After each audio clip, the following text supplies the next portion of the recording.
गुजरात में आप सबका स्वागत है। मेरे दिमाग में कोई भाषण है नहीं। आप लोग क्या चाहते हैं, या तो आप कुछ पूछे मैं जवाब दे दूं। तो रेखा जी मुझे पूछ रही थी कि आप सवाल जवाब करेंगे, तो सवाल जवाब भी कर लें तो ज़्यादा अच्छा होगा। जो चाहिए जानकारी, तो भाषण तो हम दिन रात करते रहते थे, बातचीत करने का अवसर कहाँ मिलता है। आप लोग गुजरात के संबंध में कुछ जानना चाहते होंगे, आप पूछिए मुझे, मैं बता दूंगा। I think that will be better. Vibrant Gujarat के बारे में कुछ बता दीजिए।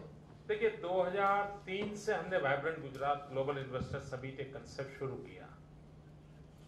आमतौर पर हमारे देश में इन्वेस्टमेंट आना चाहिए, ये चर्चा सब दूर हो रही है और सब सरकारें कर रही है। ऐसा नहीं कोई हमारी सरकार कर रही है, सब लोग कर रहे हैं। और उसका तरीका ये रहता था कि इंसेंटिव ओरिएंटेड काम रहता था। अगर एक राज्य ये इंसेंटिव देता था तो दूसरा राज्य दूसरा इंसेंटिव घोषित करता था, और लगता ऐसा था कि हम इंसेंटिव कंपटीशन में लगे हुए हैं। That was the period. दूसरा, डेलीगेशन विदेश जाते थे, और विदेश जाकर के एक तो एमओयू हो जाते थे और फिर सोचते थे कि इन्वेस्टमेंट आएगा। हमने इस पूरे अप्रोच को बदल दिया। हमने कहा कि भाई हम लोगों को यहां बुलाएंगे, लेट देम फील गुजरात, वो अनुभव करें गुजरात क्या है, यहाँ का एनवायरनमेंट कैसा है, और इसके लिए हम लोगों को यहाँ बुलाएंगे। हमने शुरू में 2003 में किया, तो कोई 10-12 देश के लोग थे, 600 डेलीगेट थे, और उस समय मीडिया में इतना बड़ा हो हल्ला था कि पूरी तरह विफल जाएगा, ये कार्यक्रम हो ही नहीं सकता, गुजरात में तो कोई आ ही नहीं सकता, गुजरात ऐसा बदनाम हो चुका है, कौन आएगा। तो काफी अपप्रचार हमारे खिलाफ, जो टोली आज भी कर रही है, उस समय थोड़े ज्यादा थे, धीरे धीरे कम हो गए। तो बहुत ही तूफान खड़ा कर दिया था। उस विरोध के बीच दुनिया के 10-12 देशों का आना और करीब 66,000 करोड़ रुपीस के एमओयू साइन हुए, ये सबके लिए बड़ा सरप्राइज था। फिर हमने 2005, 2007, 2009, 2011 हर 2 वर्ष में एक बार वाइब्रेंट समिट करते हैं, और धीरे धीरे हमने वाइब्रेंट समिट को भी ये इन्वेस्टमेंट अपॉर्चुनिटी के प्लेटफॉर्म से बदल दिया। जैसे पिछली बार हमने नॉलेज शेयरिंग का सबसे बड़ा इवेंट बना दिया था। दुनिया की 35 यूनिवर्सिटीज वर देयर, और हमने गुजरात के हमारे जितने भी नॉलेज पार्टनर बन सकते थे उन सबके साथ राउंड टेबल कॉन्फ्रेंस किया था। अब ये मीडिया में चीजें नहीं आती हैं, क्योंकि मीडिया की सोच एक है, स्थितियां अलग होती हैं। मीडिया के विषय अलग थे, वो भी झूठ नहीं थे, वो भी एक सफलता थी, तो उसकी भी चर्चा ज्यादा होती थी। और हम लोगों का कोशिश था कि भाई हमने दुनिया में जो टेक्नोलॉजी में बदलाव आ रहा है, ह्यूमन रिसोर्स डेवलपमेंट की जो प्रायोरिटी में चेंज आ रहा है, उस पर हमने गुजरात में तैयारी करनी चाहिए। तो हमारा लास्ट इवेंट ऐसा था। फिर हम पहले कर रहे थे तो गुजरात में इन्वेस्टमेंट के लिए हम वाइब्रेंट समिट करते थे। पिछले बार हमने हर राज्य को कहा था कि आप भी यहाँ अपना स्टॉल लगा दीजिए और आप भी यहाँ से इन्वेस्टमेंट लेके जाइए, आप लोगों को मिलिए, लोगों को बताइए, क्योंकि हिंदुस्तान के किसी भी कोने में इन्वेस्टमेंट आएगा वो मेरे देश का भलाई करेगा, जरूरी नहीं गुजरात में ही आए। इस ऊंचाई से हमने सोचना शुरू किया। पिछली बार 19 राज्य आए थे। एक प्रकार से धीरे धीरे धीरे हमारा वाइब्रेंट समिट दूसरे अर्थों के it's a Davos in action. Davos में आप लोग मिलते हैं तो फॉर्च्यून 500 के लोग मिलते हैं, और नेटवर्किंग होता है, इंटेलेक्चुअल डिबेट होता है, इश्यूज आइडेंटिफाई होते हैं, और ज्यादा समय मिलने जुलने में होता है। एक प्रकार का नेटवर्किंग पीरियड होता है। हम लोगों ने दावोस इन एक्शन की स्थिति बनाई है। लास्ट ईयर हमारे यहाँ 110 कंट्रीज से कार्यक्रम 2011 में, और करीब 20 देशों के टॉप मोस्ट पॉलिटिकल फील्ड के लोग थे। किसी के प्राइम मिनिस्टर, किसी के वाइस प्राइम मिनिस्टर, किसी के फाइनेंस मिनिस्टर, किसी के फॉरेन मिनिस्टर, किसी के कॉमर्स मिनिस्टर, यानी एक ही मंच पर 20 देशों के राजनयिक होना, ये अपने आप में एक राज्य के लिए बहुत बड़ी बात होती है। जापान दुनिया की समृद्ध इकोनॉमी में से है, लेकिन जापान हमारा पार्टनर कंट्री था, कनाडा हमारा पार्टनर कंट्री था। ये अपने आप में एक बहुत बड़ा, एक राज्य के लिए एक नया मॉडल है ये। और अभी 2013 में हमारा वाइब्रेंट समिट होने वाला है। 11, 12, 13 जनवरी डेट फिक्स है, जगह फिक्स है, महात्मा मंदिर गांधीनगर। मैं आपको, आपकी कंपनीज को इनवाइट करता हूँ, वाइब्रेंट समिट में आइए। लेकिन हमारा फोकस कितने रुपयों को इन्वेस्टमेंट हुआ, कितना एमए हुआ, वो आने वाले दिनों में हम तो पूरे देश में, इवन नॉट ओनली दैट, हमारे देश की कोई कंपनी किसी और देश में इन्वेस्टमेंट करने वाली है तो हम दोनों को भी यहाँ मिलाने के लिए तैयार हैं। हम एक ऐसा प्लेटफॉर्म प्रोवाइड करना चाहते हैं और गुजरात ये कर सकता है, क्योंकि गुजरात की आज दुनिया में पहचान एक इकोनॉमिकल एक्टिविटी में एक अच्छी मानी जाती है। और वहां अगर लोग आते हैं तो उनको जरा लगता भी हाँ यहाँ से कोई लेके जा सकते हैं। तो इस अप्रोच को हमने लिया है। Yes please. आप गुजरात की गौरव हैं, हम लोगों को और हम लोग व्यापारियों की आशा है कि आपके जैसा हम लोग सबों को मुख्यमंत्री मिले। मुख्यमंत्री सबको वैसे नहीं मिल सकते, लेकिन अब आपको राष्ट्रीय स्तर पर आना ही है और उसी से देश का कल्याण होगा। आप में इंटीग्रिटी है, एबिलिटी है, एडमिनिस्ट्रेटिव एबिलिटी है, विच वेरी फ्यू पर्सन्स हैं। अब आपके अगेंस्ट में केवल एक चीज वर्क कर रही है कि आपकी ओन पार्टी और आपके अलायंस को, इसको कैसे आप साथ में लाएंगे और हम लोगों की वेल विशेस फुलफिल करेंगे। आप शुरू में बोल रहे थे तो मुझे लग रहा था कि मीडिया आपकी तरफ ध्यान नहीं देगा लेकिन आखिरी जगह पर आप पहुंच गए कि मीडिया को बड़ा मजा आ गया, आप उसका दिन निकल गया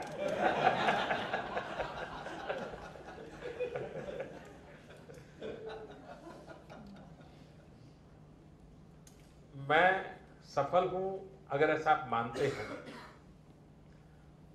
और सफलता के आपकी मैनेजमेंट की दुनिया में जो भिन्न भिन्न प्रकार के पैरामीटर्स हैं, उसका एक प्रमुख पैरामीटर है फोकस एक्टिविटी। अगर आप फोकस एक्टिविटी करते हैं, इधर उधर डिरेल नहीं होते, तो आप सफल होते हैं। तो गुजरात में मैं सफल हुआ हूं अगर ऐसा आप मानते हैं, तो उसका मूल कारण है मेरी फोकस एक्टिविटी। और मेरा फोकस है 6 करोड़ गुजराती। अब मुझे विफल होना नहीं है, मुझे सफल होना है। और सफल होना है तो मुझे जो गुजरात की जनता ने काम दिया है, 6 करोड़ गुजरातियों की भलाई का काम मुझे गुजरात की जनता ने जिम्मा दिया है, तो मैं पूरी तरह उसी में ही लगा रहता हूं। अगर आप प्राणायाम और ध्यान की दुनिया से जुड़े हुए होंगे तो प्राणायाम पहले सिखाते हैं, ध्यान सिखाते हैं तो गुरु लोग सिखाते हैं कि वो आवाज चिड़िया की सुनो, पानी बह रहा है उसकी आवाज सुनो, और धीरे धीरे कहते हैं देखिए वो आवाज नहीं सुनाई दे रही है, लाइट नहीं दिख रहा है, अंधेरा नहीं दिख रहा है, निर्विकार बना देते हैं आपको। मैंने अपने आप को वैसा बना दिया है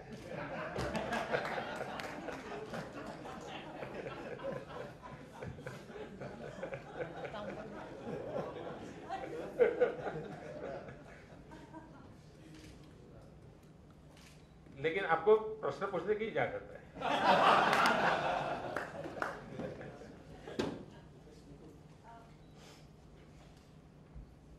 तो ये कहने की बात तो नहीं है कि आप बहुत सक्सेसफुल रहे हैं।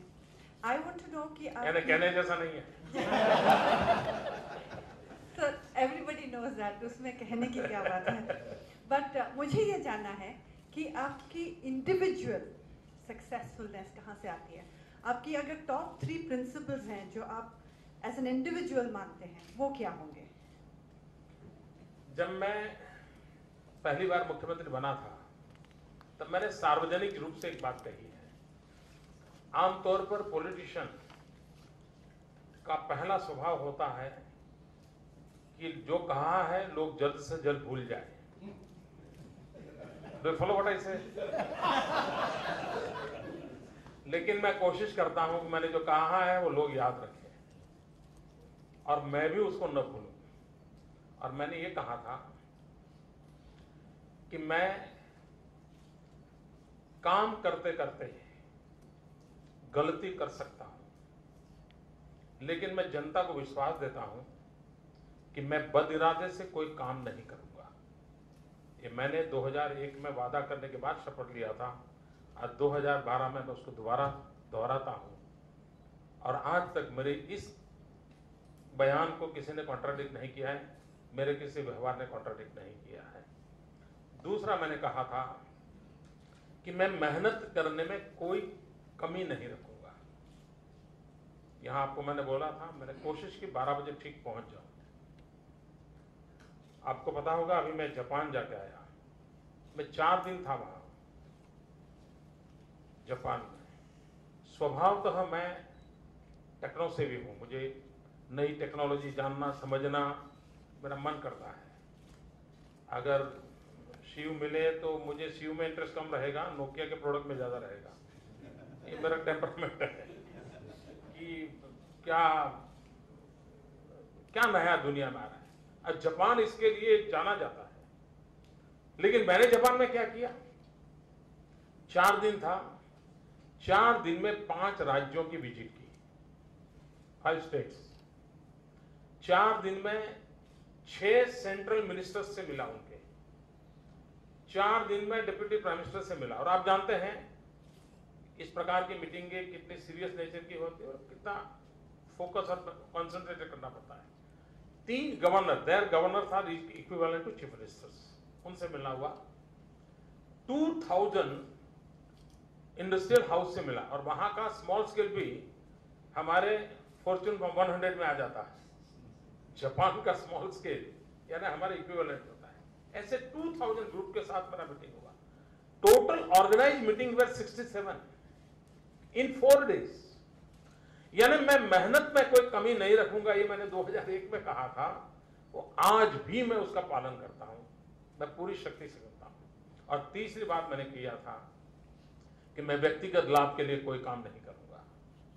आज 10 साल हो गए, मुझ पर कोई व्यक्तिगत लाभ का आरोप आज भी नहीं लगाता है, मेरे विरोध भी नहीं लगाते। जनरल लेक्चर के बयानबाजी चलती रहती है, लेकिन मेरे पर कोई आरोप नहीं। और मैं मानता हूं कि मैंने जिन बातों को जनता के सामने रखा था, इसका पालन करने की मैं पूरी कोशिश कर रहा हूं। और हो सकता है कि एक बार आप में, क्योंकि हर चीज का ज्ञान हर एक में नहीं होता है, हम भी इंसान हैं, 50 कमियां मुझ में भी है, 50 गलतियां मुझसे भी होती हैं, दोष मेरे में भी होते हैं, लेकिन अच्छाइयों को लेकर के चलने की मेरी कोशिश है।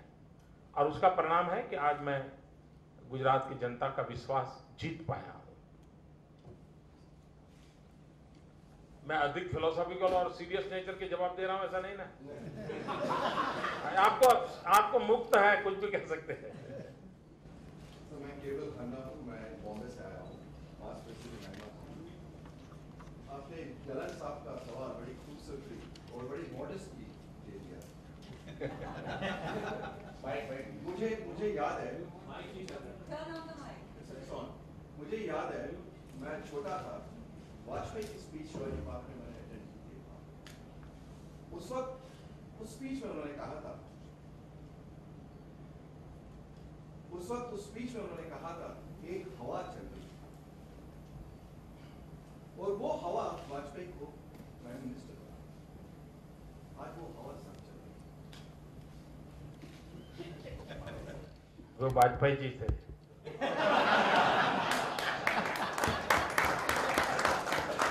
और वाजपेयी तो कभी चीफ मिनिस्टर भी नहीं रहे। इसलिए तो मैं कह रहा हूं वो वाजपेयी जी थे। पर आज इतनी हवा चल रही है साहब, वाजपेयी के टाइम तो बड़ी धीमी हवा, आज बड़ी जोर शोर की हवा चल रही है। और इंटेलेक्चुअल बढ़ गया है टुडे। एक इंटेलेक्चुअल लेवल कहता है कि मोदी साहब की बैठनी चाहिए, और दूसरा इंटेलेक्चुअल अभी भी खोया हुआ और वो भी साथ हो गया। तो आप उस हवा का फायदा उठाइए। सवाल आपसे मैं दूसरा करना चाहता हूँ। एक, आपकी सोलर एनर्जी में बहुत ही आपने प्रोग्रेस किया है, उसके बारे में आपसे। दूसरा, लॉट ऑफ क्रिटिसिज्म आता है आपके एक्सेस और माइनॉरिटी के बारे में, उसके बारे में अगर बताएं तो। देखिए, मेरे लिए भांति भांति का क्रिटिसिज्म आता रहता है, वो सुनते रहिए। जो अच्छा है उस पर ध्यान केंद्रित कीजिए। अच्छी बात है, आपने सोलर एनर्जी पर आपका ध्यान गया, धन्यवाद।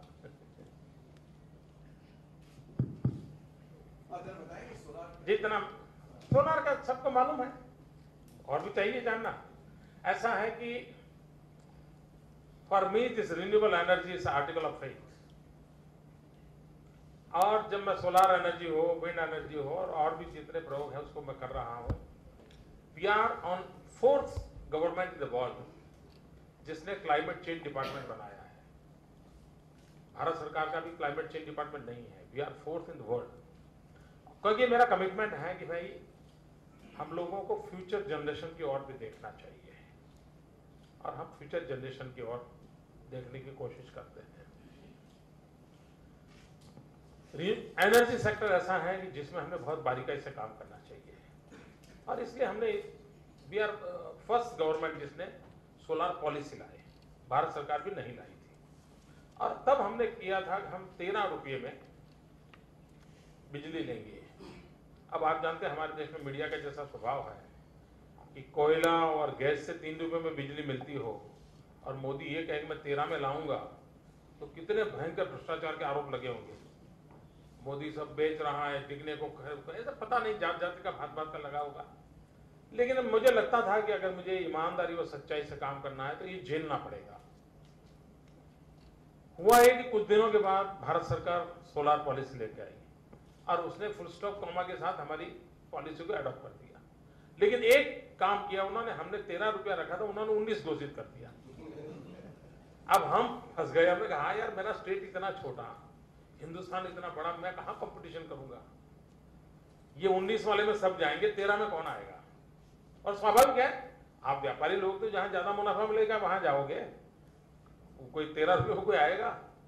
लेकिन हुआ उल्टा। भारत सरकार ने 19 रुपया कहने के बाद भी 120 मेगावाट बिजली सोलार में कर पाए हैं। हमने 13 रुपया होने के बाद भी हम 750 मेगावाट करके एशिया में सबसे बड़े सोलार एनर्जी निर्माण करने वाले बन गए हैं।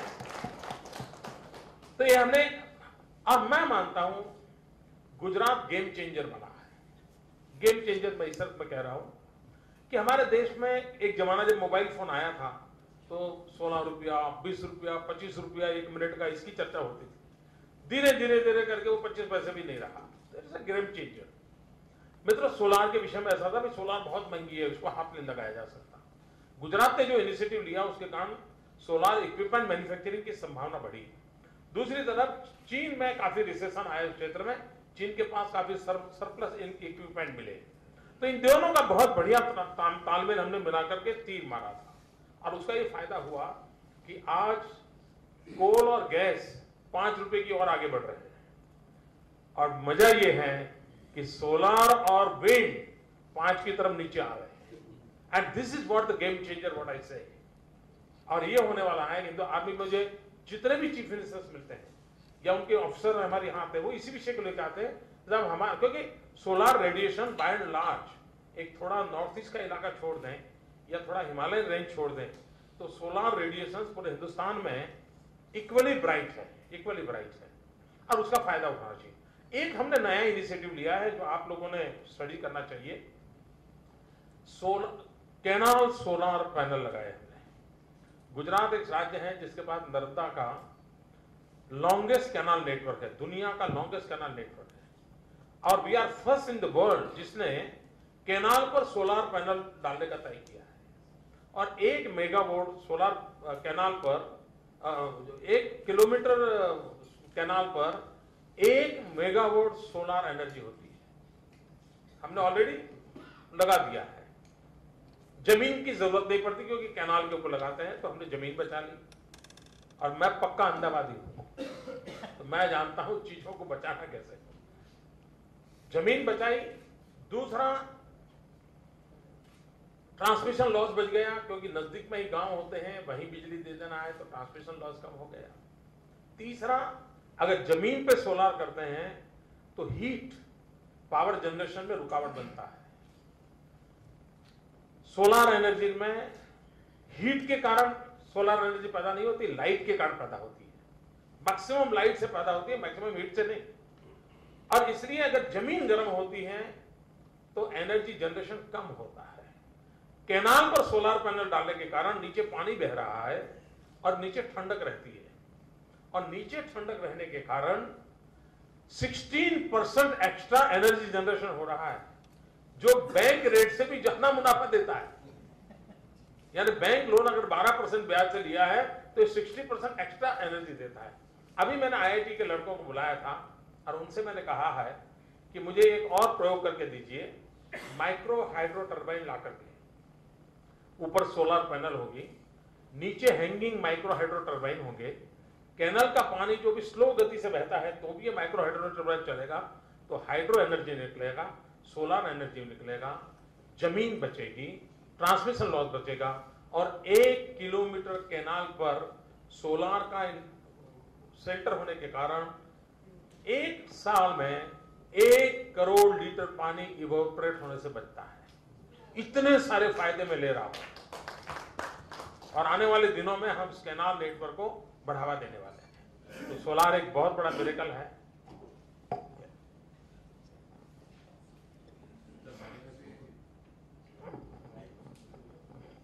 My name is Mukundan, मैं तो मीठापुर से हूँ सर, और जी, स्वागत वहाँ पे है। फर्स्ट सोलर पैनल प्रोजेक्ट हमें लगा था 25 मेगावाट का, which is very successful. I just was my question is I've got 3 questions. One is a अरे, management इतना? question. नहीं, सिर्फ 3 है सर। एक तो मैनेजमेंट क्वेश्चन है, आप a leader is known also by his followers and his team members. How do you select what qualities you look for when you select your team member? That is one question. Second, sir, I think in this whole game changer of Indian fiscal policy deficit, which is one of the big game changers, the GST. And I think we have engaged with you a lot, and I think there needs to be some movement. What is your view on that? And thirdly, it's a very local issue as far as Mithapur is concerned and Okamandal is concerned. There is no crisis of water, sir, because of Narmada water coming, but we may have crisis of water. We need some help from government. अभी तो शुरुआत है, अभी तो और बारिश आने वाली है, चिंता मत कीजिए। क्लियर हो जाएगा तो ठीक है सर।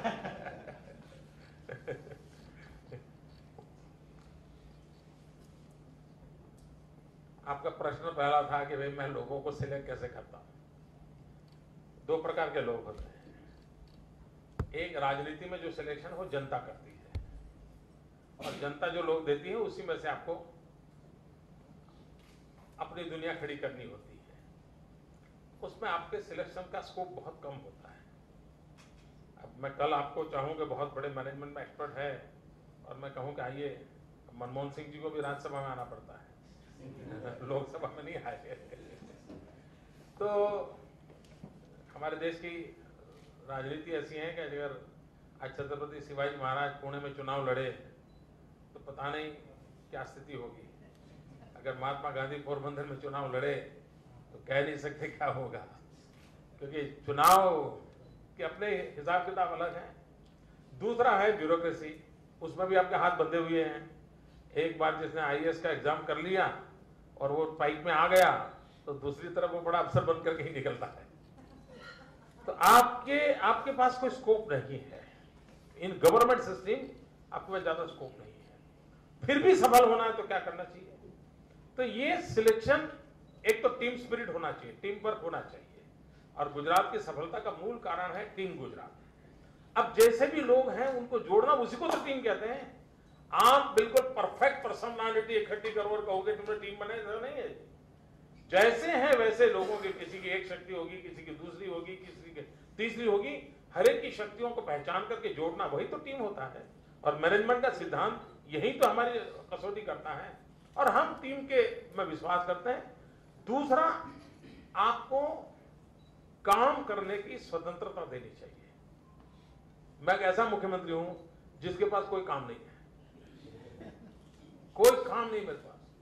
मेरी पूरी टीम पूरी तरह स्वतंत्र है, वो काम करते हैं, लेकिन स्टेट पॉलिसी ड्रिवन होना चाहिए। आपको हर चीज की पॉलिसी ब्लैक एंड व्हाइट में लिखनी चाहिए। ब्लैक एंड व्हाइट पॉलिसी लिखने के कारण ग्रे एरिया कम रहता है। Zero grey area is impossible, क्योंकि कोई ऐसा विजनरी पैदा नहीं हुआ है कि 3 साल के बाद की सिचुएशन को भी विजुलाइज करे और आज शब्दों में लिखे, लेकिन मिनिमम ग्रे एरिया रहता है। और जब पॉलिसी ड्रिवन स्टेट होता है, छोटा आदमी भी अकॉर्डिंग टू पॉलिसी डिसीजन ले सकता है। डिस्क्रिमिनेशन की संभावनाएं बहुत कम रहती है, और तब जाकर के आप परफॉर्मेंस पैरामीटर भी आपका शार्प हो जाता है।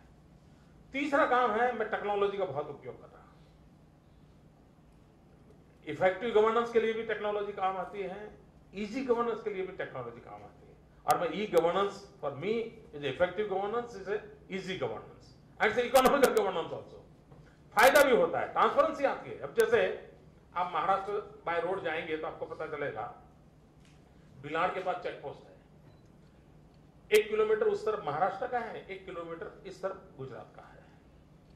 गुजरात के चेक पोस्ट पर टेक्नोलॉजी है, बिलाड़ के चेक पोस्ट पर महाराष्ट्र में टेक्नोलॉजी नहीं है। हमारे यहाँ टेक्नोलॉजी ऐसा आता है कि हमारे यहाँ से सीसीटीवी कैमरा से, मेरी ऑफिस तक से उसको मॉनिटर किया जा सकता है, कितने व्हीकल आए, क्या हुआ, सब देखा जा सकता है। नतीजा ये हुआ है कि लास्ट 5 इयर्स हमारी इनकम महाराष्ट्र से, वो जो व्हीकल गुजरात के चेकपोस्ट पर आएगा वही व्हीकल महाराष्ट्र के चेकपोस्ट पर जाएगा। जितना रेट हमारा है उतना ही रेट महाराष्ट्र का है, लेकिन हमारी इनकम 769 करोड़ ज्यादा है।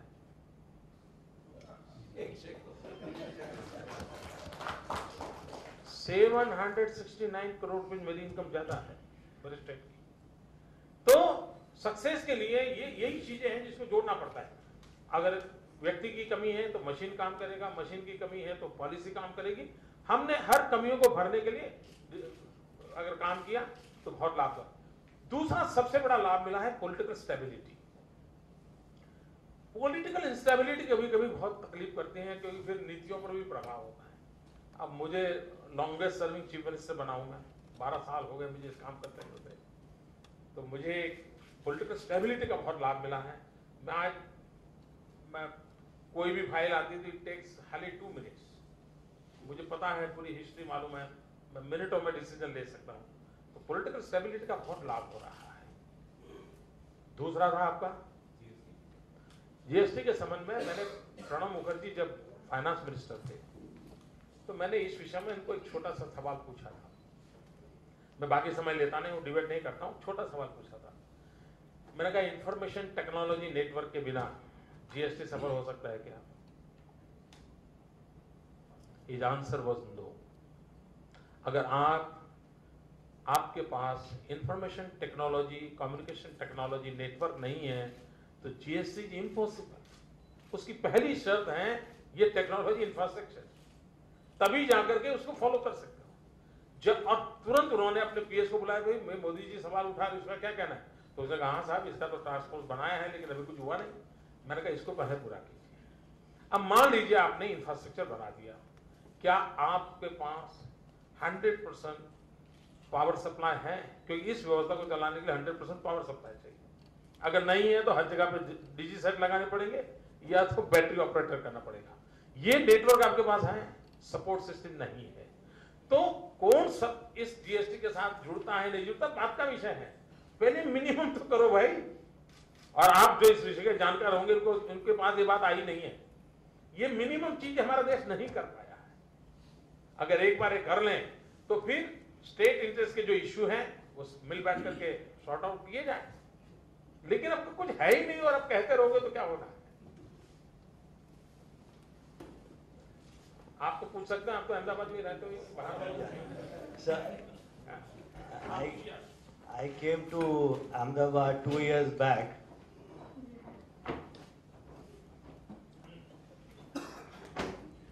To start a hotel, and it's doing very well because of the vibrant Gujarat, I would say.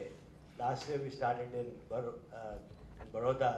This year we're starting in Bharuch and Surat. So encouraged by that, I said, let me go and see Dahej and other places. When I went to Dahej day before yesterday, I was told that the whole area, a lot of atmospheric pollution is there. So don't set up something here, don't set up something there. So I was wondering if something is going to be done for atmospheric pollution in all these areas, because that is going to affect the health of the country, and we may need more Apollo hospitals in that. And then beautification of the place. I went around Bharuch and all these places. You know, the whole places are looking, lot of debris is lying around. Now here you are doing riverfront project. I think the whole city is going to change. I was taken around this morning. And so is there मैं something? सही दिशा में हूँ ना? हाँ जी, आप नहीं, आप सही डायरेक्शन में हूँ ना? बिल्कुल सही direction. Thank you. No, one thing I wanted to tell you is that people ask how the state is doing well. You see, I walked into the gift office yesterday. The officer there, they said, come there tomorrow morning. I will show you personally. I'll show you the place.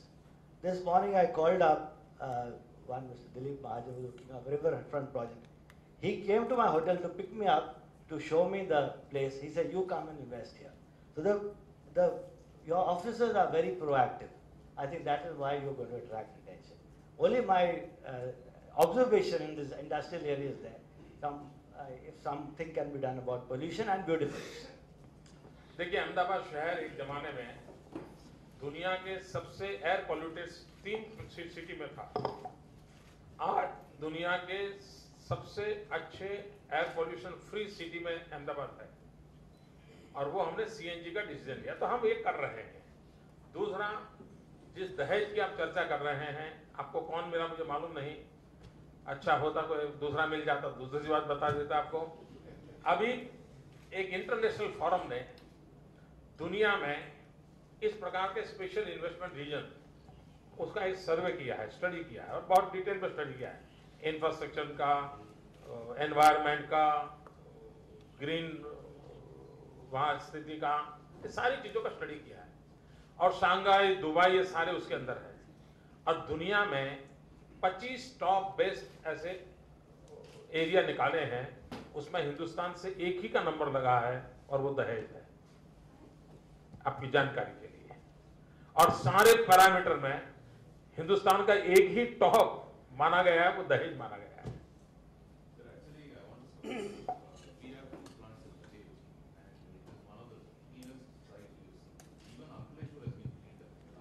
इन दिनों सारे certificate हमको मिल रहे हैं positive. हम आप ये चीज जोर से बोलिए ना। हाँ, वो पीछे वालों के लिए, इन लोगों के लिए नहीं, वो खड़े हैं ना उनके लिए। जरा खड़े होकर के बोलिए। I only wanted to say we have 2 units in Dahej, and it's one of the cleanest industrial sites I've seen. Also, वहाँ PCPR आने वाला है सर आपके support के, which is going to bring the biggest investment in petrochemicals. We are very supportive with, and we are working with both center and state on that. And we, one of the more polluted areas is Ankleshwar, which after the proactive steps of the CM has now become absolutely clean. You can't get the smell. I think there's an effort on. That's all I wanted to say. Narendra भाई, मैं आपसे आपकी राष्ट्रीय फलक पर कार्यक्षमता का गुरु मंत्र जानना चाहता हूँ। वाइब्रेंट गुजरात 2011 में आपके साथ काम किया था, और हमने महात्मा मंदिर को 6 महीने में इतने यानी प्रभावशाली तौर पे जो बना हुआ देखा, वो ये कार्यक्षमता का ही एक परिणाम है। और पूरे देश में आज दिन के 20 किलोमीटर रोड बनने चाहिए जो नहीं बन रहे। हम जानना चाहेंगे कि आपकी जो राष्ट्रीय फलक पे कार्यक्षमता है, उसका राज क्या है? देखिए, भारत के किसी भी कोने में कोई व्यक्ति एक पेड़ को संभाल करके पेड़ बड़ा बनाता है, वो भी राष्ट्र का ही काम कर रहा है। समझ गए मेरी बात? हिंदुस्तान के किसी भी कोने में एक गरीब आदमी भी कूड़ा कचरा उठा करके सही जगह पर डाल देता है, मैं मानता हूं वो देश का ही काम कर रहा है।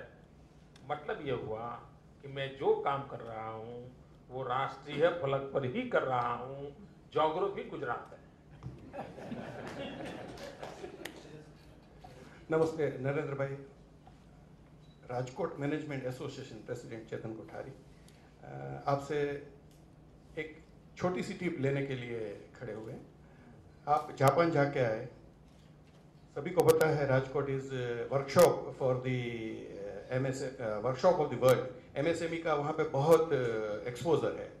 तो हम आपसे ये टिप लेना चाहेंगे, बीइंग रिप्रेजेंटेटिव फ्रॉम सौराष्ट्र, कि राजकोट के एसएमई जो भी है, जो अपनी तरह से अच्छा काम कर रहे हैं, आप जापान जाके आए तो क्या ऐसा चीज़ देख के आए जो हम रेप्लिकेट कर सकें?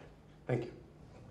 देखिए, हमने अभी, मेरा स्पष्ट मत है कि हम जो भी बिजनेस के क्षेत्र में हैं, हम ग्लोबल इकोनॉमी का हिस्सा है, हम आइसोलेटेड नहीं हो सकते। ये बात मान के चलनी पड़ेगी, किसको पसंद या ना आए। दूसरा, हम जो भी मैन्युफैक्चरिंग करते हैं, ग्लोबली कॉम्पिटिटिव होना बहुत जरूरी होता है। और तीसरी बात, हमारी सांप के लिए सबसे पहली आवश्यकता होती है जीरो डिफेक्ट मैन्युफैक्चरिंग। हमने ग्लोबली, क्योंकि देखिए आज दुनिया का एक भी ऑटोमोबाइल व्हीकल नहीं है दुनिया का कि जिसका एकाध पार्ट गुजरात में न बनता। दुनिया की कोई भी बड़ी से बड़ी गाड़ी ले लीजिए आप, उसका एकाध पार्ट तो गुजरात में बनता है, गुजरात से एक्सपोर्ट होता है। यानी हम ग्लोबल कॉम्पिटिटिव जीरो डिफेक्ट की दिशा में काफी कदम उठाए हैं और आगे भी हम इन चीजों को जितना देखेंगे फायदा होगा। फिर उसके बाद आता है पैकेजिंग। दुनिया मार्केटिंग का जमाना करता है तो पैकेजिंग को भी हमने उतना ही बल देना पड़ेगा। अगर इतनी चीजों को हम करते हैं तो मैं मानता हूं हम कहीं पर भी अपनी बात पहुंचा सकते हैं। Yeah, I was just listening to some of the points which you made, and I come from education sector. My name is Atanu Ghosh. I was with IIM Ahmedabad, now with IIT Bombay. 2 points which you made, that your focus is Gujarat, 6 crores Gujaratis, and you also said that 2 focus area of segment 1 is technology and education. Gujarat can take pride of having 3 national institutes, which you can take pride of, IIT, IIM and NIT. One thing which you observe, the presence of Gujaratis in these institutes is very, very low. And since your focus is education, and nothing wrong, I come from Bengal, so I have nothing against it. But I would like to see also why Gujarati students' presence will increase in such institutes. आपके सही बात है, लेकिन कभी-कभी विक्रम साराभाई भी हम ही देते हैं। मैं पूरा करता हूँ, जस्ट अ मिनट। ये बात सही है कि बाय एंड लार्ज गुजरात को ये उलझन नहीं है कि सरस्वती पूजा करूं कि लक्ष्मी पूजा करूं, और उसके दिमाग में लक्ष्मी पूजा प्रायोरिटी हो जाती है। उसको लगता है कि लक्ष्मी पूजा पहले कर लो, सरस्वती पूजा अपने आप हो जाएगी। और मैं हमेशा कहता रहता हूं, हमारे यहाँ दिवाली के दिनों में चोपड़ा पूजन होता है, यानी जो अकाउंट बुक्स होते हैं उसके पूजन चोपड़ा पूजन बोलते हैं। मैं कहता हूं चोपड़ा पूजन बहुत किया, चोपड़ी पूजन करो, यानी किताब की पूजा करो। मैं कहता रहता हूं और ये बात सही है कि सिर्फ लक्ष्मी से कुछ होना नहीं है, बिना सरस्वती आई लक्ष्मी कभी भी लौट जा सकती है। और ये सरस्वती और लक्ष्मी दोनों का कॉम्बिनेशन होना चाहिए, इसमें आपके विचार से एकदम 100% सहमत हूं। और गुजरात ने कुछ उस दिशा में कदम उठाए हैं, आपको जानकर के खुशी होगी। 3 इंस्टीट्यूट का आपने नाम दिया, मैं कुछ और जोड़ दूं। जब 2001 में मैंने दायित्व लिया था तब मेरे राज्य में 11 यूनिवर्सिटीज थी। आज मेरे राज्य में 42 यूनिवर्सिटीज हैं। और यूनिवर्सिटी कहने को यूनिवर्सिटी ऐसा नहीं, जैसे हमारे यहाँ नेशनल लॉ यूनिवर्सिटी आज देश की टॉप यूनिवर्सिटी में उसने अपनी जगह बना ली है। गुजरात ने पहली बार दुनिया में, we are first in the world, forensic science university बनाई है। जिस प्रकार से इकोनॉमिक ऑफेंस बढ़ रहे हैं और ग्लोबली उसका रूप ले लिया है, उस स्थिति में फॉरेंसिक साइंस यूनिवर्सिटी का अपना एक रोल है। We are first in the world. और इंटरपोल के साथ हम काम कर रहे हैं, हम कनाडा के साथ काम कर रहे हैं, हम इजराइल के साथ काम कर रहे हैं। They are leading in the security world, उनके साथ हम काम कर रहे हैं। तो आज हमारी world class forensic science university काम कर रही है। मित्रों, आम डेमोग्राफिक बेनिफिट की हम बात करते हैं, हम 65% पॉपुलेशन बिलो 35 है। भारत युवा है, सबसे युवा दुनिया में है। इस युवा की शक्ति का उपयोग क्या होगा?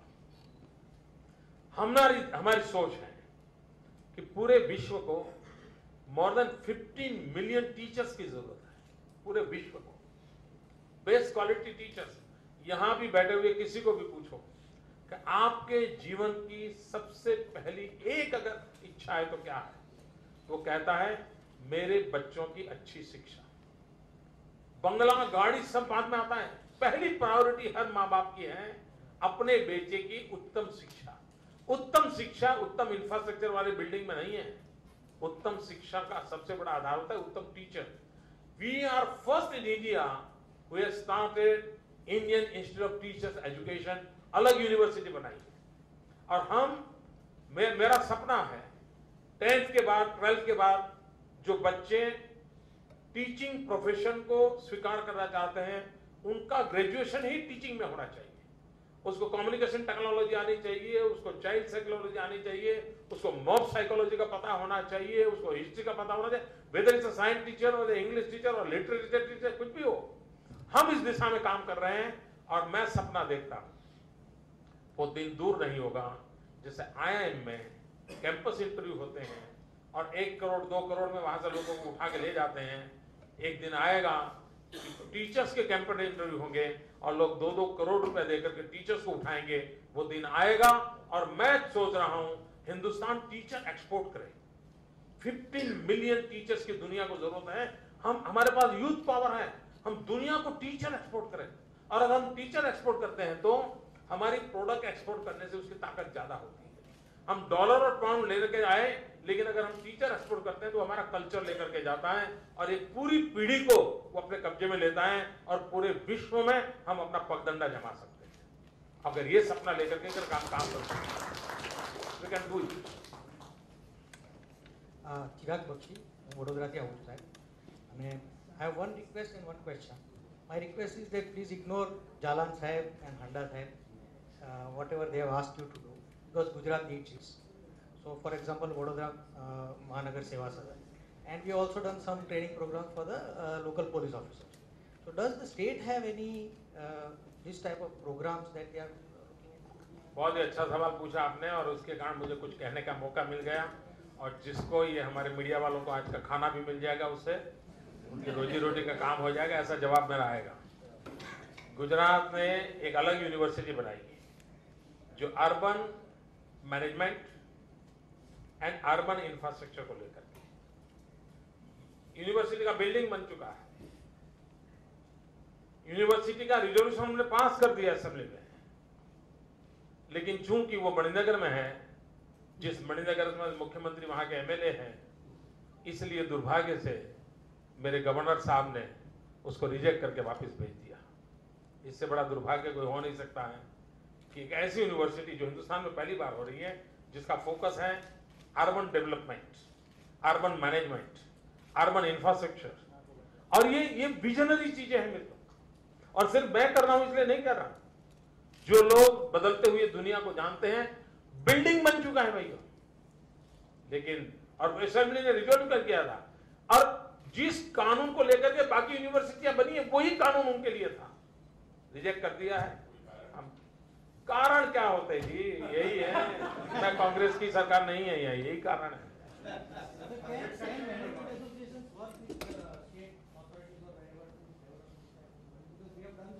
नहीं, अब देखिए, आपको आश्चर्य होगा किस प्रकार से देश डेवलप हुआ। हिंदुस्तान का सबसे लंबा कोस्ट लाइन गुजरात में है, 1600 किलोमीटर कोस्ट लाइन। आज हिंदुस्तान का माइनर पोर्ट का प्राइवेट कार्गो हिंदुस्तान का 80% हैंडल गुजरात करता है, 80% ऑफ द कंट्री। लेकिन उसके बावजूद भी राजनीतिक कारणों से गुजरात को मरीन इंजीनियरिंग कॉलेज नहीं मिली। आज देश में कोई पोर्ट मैनेजमेंट इंस्टीट्यूट नहीं है। हमने मरीन इंजीनियरिंग कॉलेज शुरू किया है, हमने पोर्ट मैनेजमेंट इंस्टीट्यूट शुरू किया है, क्योंकि मुझे मालूम है कि गुजरात का 1600 किलोमीटर समुद्री किनारा ये हिंदुस्तान की समृद्धि का प्रवेश द्वार बनने वाला है, इतना वाइब्रेंट होने वाला है जिसकी आप कल्पना नहीं कर सकते। And for that you require human resource development, तो हम उस पर बल दे रहे हैं। Yes, Rathi garu. Honorable Chief Minister, I think I must share with everybody, yours is one state where you're doing Lakshmi Puja, Saraswati Puja and Dhanvantri Puja also. Yes, Dhanvantri also. Because I've been working with a lot of your people and I know that this is a front runner for the way healthcare is taken to the weaker sections of society and you're making it affordable. So it may be good for you to share it with the rest of us, what your vision for healthcare in the state is. And then I have a request that, for us to truly deliver healthcare to the population, we need to double the number of doctors, triple the number of nurses, and quadruple the number of healthcare professionals, which is almost 10 million people to look after the people of India. So what is your vision for getting us, high quality healthcare professionals? देखिए, एक तो दवाइयाँ सस्ती मिलनी चाहिए और इसलिए pharmaceutical industry, दवाइयों में रिसर्च, इन सारी चीजों को स्ट्रीमलाइन करने की जरूरत है और आज इसको स्ट्रीमलाइन किया जा सकता है, कोई कठिन काम नहीं है। ये गरीब आदमी को दवाई कम से कम खर्च में मिलनी चाहिए और इसके कानूनी प्रबंधन भारत सरकार के माध्यम से हो सकते हैं, तो स्टेट उसको सपोर्ट भी करेंगे, क्योंकि ये सारे विषय भारत सरकार के साथ जुड़े हुए हैं, लेकिन मैं मानता हूँ ये करना पड़ेगा। दूसरा विषय है कि डॉक्टरों का होना। दुर्भाग्य है कि हमारे यहाँ मेडिकल कॉलेजेस बहुत कम है, और जो है वो भी डोनेशन सिस्टम से चलने वाली साउथ में एक बहुत बड़ा नेटवर्क है। अब उसके कारण मेडिकल कॉलेजेस को हिंदुस्तान के और भागों में अवसर नहीं मिलता है। गुजरात ने सपना उठाया कि हम हर डिस्ट्रिक्ट में एक मेडिकल कॉलेज करना चाहते हैं। मैं जब आया था तब करीब 500 सीट्स थी मेडिकल कॉलेज की। आज वो संख्या हमारी करीब करीब 5000 तक पहुंचने को जा रही है विद इन 10 ईयर्स। कल भी मैं जूनागढ़ में था, एक मेडिकल कॉलेज का शिलान्यास करके आया। हम हर डिस्ट्रिक्ट में मेडिकल, क्योंकि अगर डॉक्टर नहीं है तो आप गांवों में अच्छे डॉक्टर नहीं दे पाएंगे। हमने व्यवस्था करनी चाहिए। जब तक वो व्यवस्था नहीं है तो जैसे हमारी 108 सेवा है, 108 के कारण आज हम, जैसे हमारे यहाँ सिर्फ 108 में मोर देन 30,000 विमेन का डिलीवरी 108 में हो, माँ भी बच गई, बच्चा भी बच गया। तो फिर हमने इस प्रकार की मोबाइल व्यवस्था खड़ी करनी होगी और हम उसका नेटवर्क कर रहे हैं। दूसरा विषय है इंश्योरेंस। मैं ये जो इस दुनिया के एक्सपर्ट लोग हैं, और मैं आपसे भी प्रार्थना करता हूं, हम कार का इंश्योरेंस लेते हैं और कार में बैठा हुआ कोई भी पैसेंजर हो, उसको अगर कुछ भी होता है तो इंश्योरेंस का वो बेनिफिशियरी होता है। क्या हम हॉस्पिटल बेड के इंश्योरेंस का कंसेप्ट ला सकते हैं? उस बेड पर जो आएगा उसको इंश्योरेंस बेनिफिट मिलेगा। आउट ऑफ बॉक्स सोचना पड़ेगा। अगर कार में किसी की भी कार हो, कोई भी आदमी बैठा हो, एक्सीडेंट हुआ तो ही इज ए बेनिफिशियरी। तो अस्पताल में क्यों नहीं होना चाहिए? If you have a 400 bed hospital, all the beds are insured, और कोई भी पेशेंट वहां आएगा, he is under the insurance. एक नए सिरे जमाने, मैं ये प्रधानमंत्री को बोल चुका हूं, लेकिन अब वो इतने बिजी हैं कि पता नहीं कब मेरी बात सुनेंगे। देखिए, जब तक हम इन चीजों को नहीं करेंगे, हम क्या कारण है कि हर इंडिविजुअल के इंश्योरेंस के पीछे लगे रहे? Bed itself should be insured. अगर उसका इंश्योरेंस हो गया है तो अपने आप वहां आने वाला पेशेंट, अगर उसका 2000 का खर्चा हुआ, 20,000 का खर्चा हुआ और कुछ और हुआ, he will be the beneficiary. Out of box सोचने की आवश्यकता है। that we can be do. आपके गले पड़ जाएगा ऐसा नहीं है। We can take one last question now. Mrs. Swami. Srinivasan Swami is my name. Yeah. Since my friend is making you only he wanted you only in Gujarat, and now you told me Prime Minister is not listening to you. Not listening to me. वो और चीजों में busy है तो मैं परेशान नहीं करता। They are willing to listen to you. What are the things we should do as a country to get our growth rate from 6.5 to 12?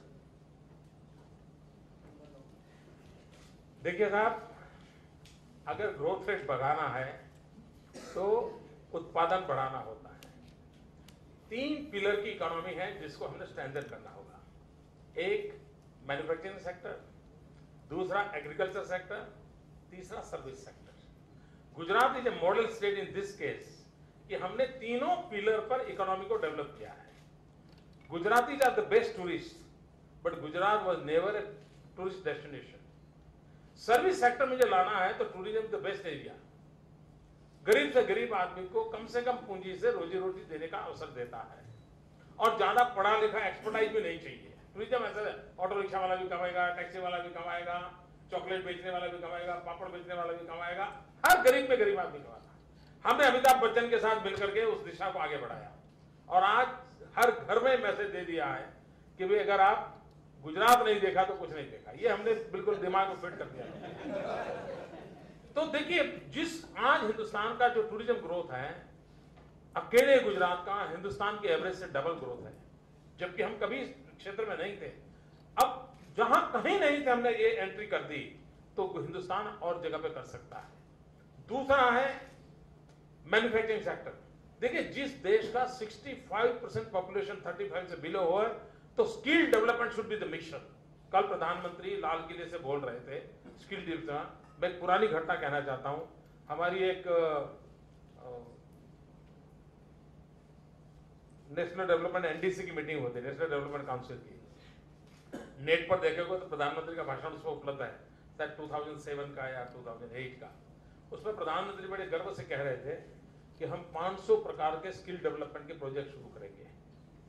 तो बात मेरी बारी आई, मैंने कहा प्रधानमंत्री जी मैं आपसे पूछना चाहता हूँ 21वीं सदी हिंदुस्तान की या चाइना की ये डिबेट चल रही है और चाइना में स्किल डेवलपमेंट के प्रोजेक्ट है 50,000 और आप घोषणा कर रहे हैं 500 की। मैंने कहा हम कहाँ मैच करेंगे, कब पहुंचेंगे? और इसलिए हमारे देश का सबसे बड़ा फोकस होना चाहिए स्किल डेवलपमेंट। हम ये डिग्री कोर्सेज की ओर गए हैं, हमारे यूथ की एम्प्लॉयबिलिटी बढ़े उस पर बल देना चाहिए जो हमारे मैन्युफैक्चरिंग सेक्टर को स्ट्रेंथन करेगा। गुजरात में हमने स्किल डेवलपमेंट का मिशन चलाया है और कैसे करते हैं हम काम। मैंने एक दिन हमारे अफसरों की मीटिंग बुलाई, मैंने कहा एक काम करो भाई, सरसरी नजर से जरा बैठ के लिखो कि व्यक्ति का जन्म से मृत्यु तक उसको कितनी सेवाओं की जरूरत पड़ती है। मोटा मोटा हिसाब लगाओ, उसको झूला चाहिए, उसको दूध पीने का बोतल चाहिए, वो बड़ा हो गया तो उसको गुलदस्ता चाहिए, उसको किताब रखने का बैग बनाइए। तो उन्होंने मोटा मोटा लिस्ट बनाया गांव के आदमी को ध्यान में रखे, तो कोई 986 सेवाएं उसको लेनी पड़ती है जीवन से मृत्यु तक। मैंने कहा ये 986 सेवाएं चाहिए, इसका मतलब 986 स्किल डेवलपमेंट चाहिए। तो मैंने कहा पहले 986 स्किल डेवलपमेंट कोर्स चालू करो, एक आदमी को 3-4 स्किल आएगी तो रोजी रोटी कमाएगा। आज मेरे राज्य में स्किल डेवलपमेंट का इतना काम चल रहा है, अभी मैंने 1 महीने के भीतर 4 कार्यक्रम किए और 66,000 नौजवानों को रोजगार के पत्र दिए। 66,000। भारत सरकार का भी हिसाब आया है कि पिछले 3 साल में हिंदुस्तान में जो टोटल रोजगार मिला, एम्प्लॉयमेंट मिला, उसका 72% अकेले गुजरात में है, 28% में पूरा हिंदुस्तान है। तो ये अगर ताकत है तो you have to focus on the your youth and skill development. तो मैन्युफैक्चरिंग सेक्टर आपका स्ट्रेंथन होगा। मैं मानता हूं जो दुनिया में रिसेशन है ये हमारे लिए अपॉर्चुनिटी है। हम रिसेशन से इफेक्ट कर रहे हैं। सर प्रधानमंत्री का कल मैं भाषण सुन रहा था, मेरा मत है रिसेशन इज अपॉर्चुनिटी। अपॉर्चुनिटी इसलिए है कि दुनिया की कोई कंपनी अपना प्रोडक्शन बंद करना नहीं चाहती है, दुनिया की कोई कंपनी ताला लगाना नहीं चाहती है, उसको ग्लोबली कॉम्पिटिटिव एनवायरनमेंट चाहिए। ग्लोबली कॉम्पिटिटिव एनवायरनमेंट देना है तो आपको लो कॉस्ट लेबर चाहिए, इफेक्टिव गवर्नेंस चाहिए एंड बेस्ट इंफ्रास्ट्रक्चर चाहिए। अगर हिंदुस्तान ये 3 चीजें प्रोवाइड करे, सारी दुनिया मैन्युफैक्चरिंग के लिए हिंदुस्तान को पसंद करेगी और ग्लोबली कॉम्पिटिटिव मैन्युफैक्चर चीजों करके वो दुनिया के बाजार में जाएंगे। आज गुजरात में ये क्यों लगा है, इसका कारण क्यों? पूरा जापान कतार लगा के यहां खड़ा है, क्यों कारण? हमने इन 3 चीजों पर बल दिया है। अगर हम इन चीजों को करें तो हिंदुस्तान उस ग्रोथ को पा सकता है। भारत का एग्रीकल्चर ग्रोथ 3% है। गुजरात जो कि 10 साल में 7 साल अकाल वाला राज्य है, नर्मदा से कोई ताकतवर, मेरे पास नदी नहीं है, 12 मास मुझे पानी नहीं है, हम बरसाती पानी पर जीने वाले लोग हैं, लेकिन गुजरात का पिछले 1 दशक का एग्रीकल्चर ग्रोथ है 10+। हिंदुस्तान का एग्रीकल्चर ग्रोथ 3%, गुजरात का 10%। तो मेरा मैन्युफैक्चरिंग सेक्टर, मेरा सर्विस सेक्टर, मेरा एग्रीकल्चर सेक्टर, दूध में, मिल्क में, I will be happy to know इस 10 साल के अंदर मेरे यहां दूध के उत्पादन में 68% इंक्रीज है, 68%। और हम कैटल की केयर कितनी करते हैं? मैं हर वर्ष कैटल हेल्थ कैंप लगाता हूं और किसी कैटल को 3 किलोमीटर से ज्यादा जाना नहीं पड़े, इतनी मात्रा में लगाता हूं। और Gujarat is only state in the world जहां पर पशु के कैटरेक्ट ऑपरेशन होते हैं, पशु की डेंटल ट्रीटमेंट होती है। इंसान के भी कैटरेक्ट ऑपरेशन नहीं होते होंगे, ऐसे कई प्रदेशों इलाके होंगे।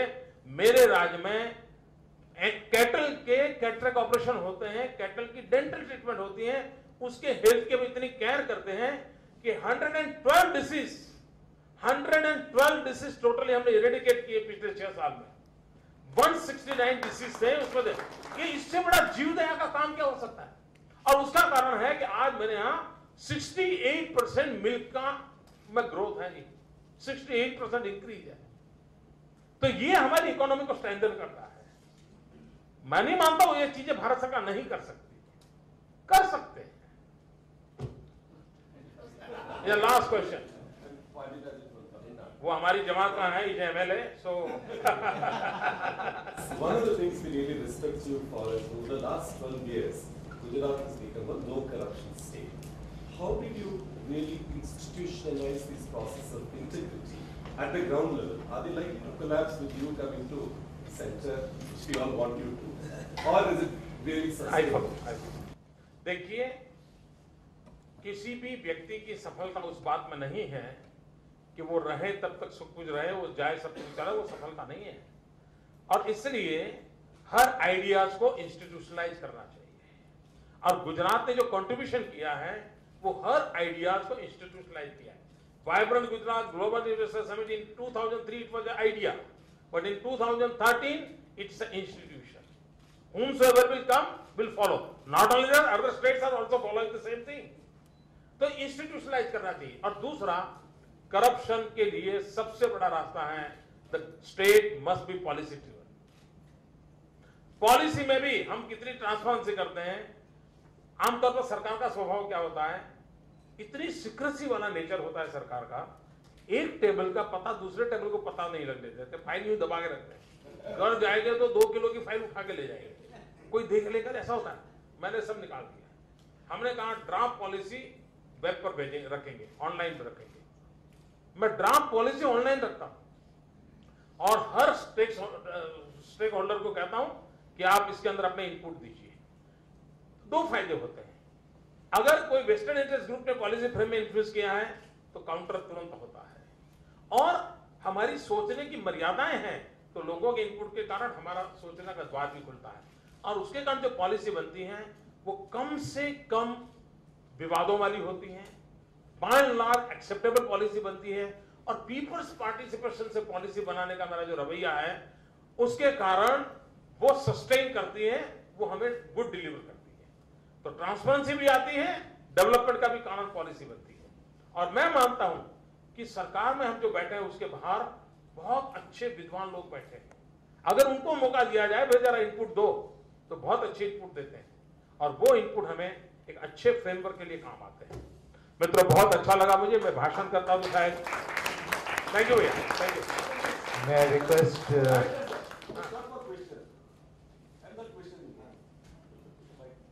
नहीं, जिन्होंने पूछा उन्होंने भी क्वेश्चनिंग नहीं था, उनका भी प्रेम ही था।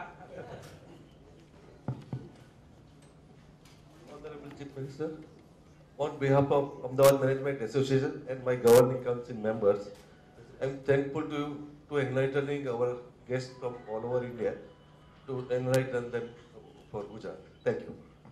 धन्यवाद भैया। मित्रों, मैं हंसी खुशी में अगर कुछ ऐसा है आपको कहीं भला बुरा लगा हो तो क्षमा करना। मैं भी कोई भाषण के मूड में नहीं था, एक लाइट मूड में था आज।